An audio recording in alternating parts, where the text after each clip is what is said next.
Hello friends, कसे आहात तुम्ही सगळे? मस्त मजेत नाही? खाताय ना? हेल्दी खा, स्वस्थ राहा. मी आज ना तुम्हाला गव्हाच्या पिठाचे हे डिंक लाडू बनवून दाखवणार आहे. तुम्ही नक्की ट्राय करा. या पावसाळ्यामध्ये ना आपली ह्युमिनिटी सिस्टम बॉडीची कमी होते, एनर्जेटिक वाटत नाही. हिरवळ बघा किती छान, बाहेर पाऊस पडतोय, हिरवळ आहे मस्तपैकी. मस्त रोज एक लाडू खा, ह्युमिनिटी पॉवर अगदी मस्त होईल आणि एकदम ताकदवर होतात. कारण हेच दिवस असतात जितकं तुम्ही ह्या दिवसामध्ये, पावसाच्या दिवसामध्ये एनर्जेटिक हेल्दी फूड खाताल तेवढं तुमच्या अंगी लागेल, हे की नाही? मी आता गॅस पेटवते आहे आणि 1.5 ते 2 कप गव्हाचं पीठ घालते.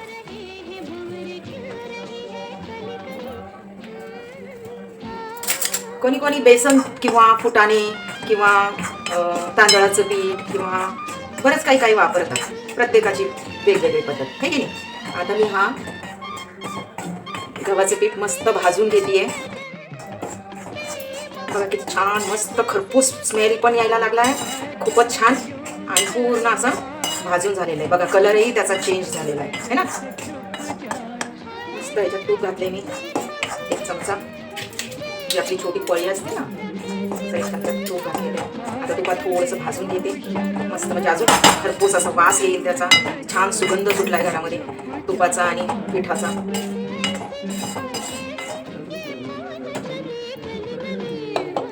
तूप घालते आता मी. जर गॅस मिडियमच ठेवायचा आहे, म्हणजे खूप नको घालायला.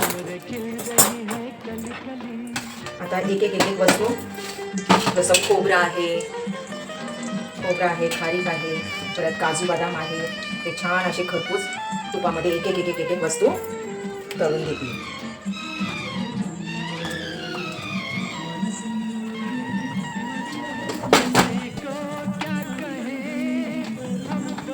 तुपामध्ये भाजल्याने काय होणार माहिती का? एक तर भाजला जाणार, कच्चा वास येणार नाही, आणि त्यातलं मॉइश्चर आहे ना ते निघून जाणार, पूर्ण ड्राय होणार. आणि वाटल्यावर ते कसं मस्त असं हे होणार. आपली पेस्ट नाही बनवायची, आपल्याला पल्स मोडवर जाडं बरडं वाटून घ्यायचं आहे, मीडियम साईजने. जास्त बारीकही नको, जास्त मोठंही नको, है ना?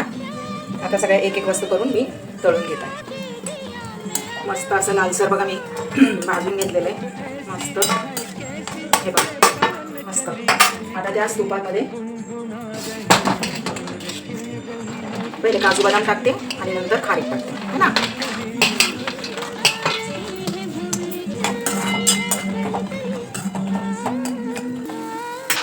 हे पहा, आपले काजू बदाम पण मस्त झालेले आहेत. तेही मी आता काढून घेते. भाजून घेतले ना की पदार्थ अगदी मस्त टेस्टी होऊन जातो.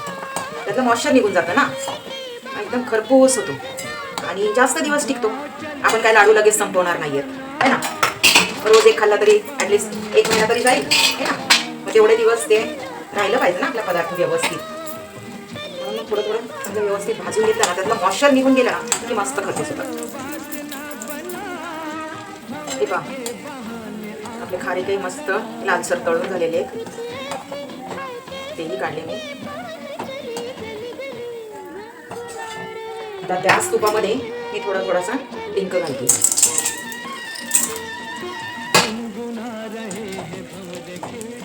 डिंक छान तळून घेतला ना की मग फुगतो चांगला.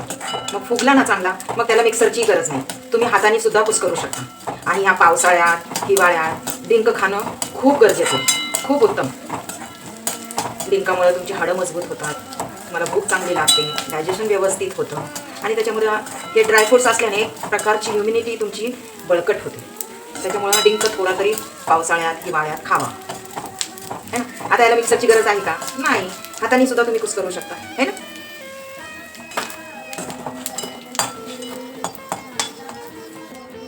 थोडंसं तूप कमी झालेलं आहे, तर मी थोडंसं तूप टाकते अजून त्याच्यामध्ये, नाहीतर डिंक सुका भाजला जाईल, है ना? आणि डिंक जरा चांगला भाजला गेला ना की मग पदार्थ छान होतो. पहा, आता मी हे सगळं भाजून घेतलं आहे. हे आपलं पीठ आहे गव्हाचं, हे खोबरं आहे, याच्यामध्ये ड्रायफ्रुट्स पण आहेत, हे खारीक आहे, हा डिंक आहे आणि हा मखाना आहे. आणि आता आपलं गुळाचा पाक पण तयार झालेला आहे, बऱ्यापैकी चांगला उकळी आलेला आहे. मी थोडीशी वेलची पावडर त्याच्यामध्ये टाकते. मी चहासाठी वेलची पावडर वाटून ठेवते ना, त्यातलीच मी ही थोडीशी स्प्रिंकल केली. हे पहा, आता हा गुळाचा पाक थंड झाला ना, गॅस बंद करते. गुळाचा पाक थंड झाला, जरासा कोमट झाला, थंड नाही जास्त, नाही तर आळून बसेल. जरासा कोमट झाला की मग ह्याच्यामध्ये टाकून आपले लाडू वळवून घेऊया. आता आपला पाक हा गुळाचा बऱ्यापैकी कोमट झालेला आहे. मी आता आपल्या ह्याच्यात टाकून घेते. आपण जे वाटण करून ठेवलेलं आहे त्याच्यामध्ये टाकू.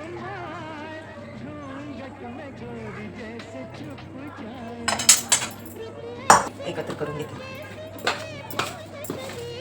गुळाचं मिश्रण. म्हणून मग मी जरा चमच्याने ढवळून एकत्र करून घेते. काय मस्त सुगंध सुटला आहे, खूप छान. आपण डिंक्याचे, मेथीचे लाडू नेहमीच खातो, पण हे पहिल्यांदा ट्राय केला गव्हाच्या पिठाचे. म्हणजे अगदीच हेल्दी आणि पौष्टिक. मुलं मोठे सकाळ सकाळी चपाती खायला कंटाळा येतो, मग एखादा जरी लाडू खाल्ला की मस्त पोट भरून नाश्ता. आता मी याचे लाडू वळते. ठीक आहे.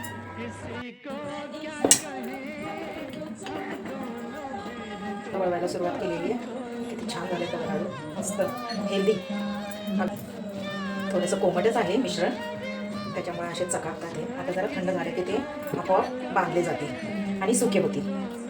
गुळ थंड झाला की मग सुके होतात. हा किती सुंदर झालेले आहेत गव्हाच्या पिठाचे. 2 वाटी गव्हाच्या पिठाचे इतके सारे लाडू, सगळे पौष्टिक आणि हेल्दी, मस्त छान आहेत ना. तुम्ही पण करून पहा आणि खा. मस्त राहा, स्वस्थ राहा. Thank you for watching.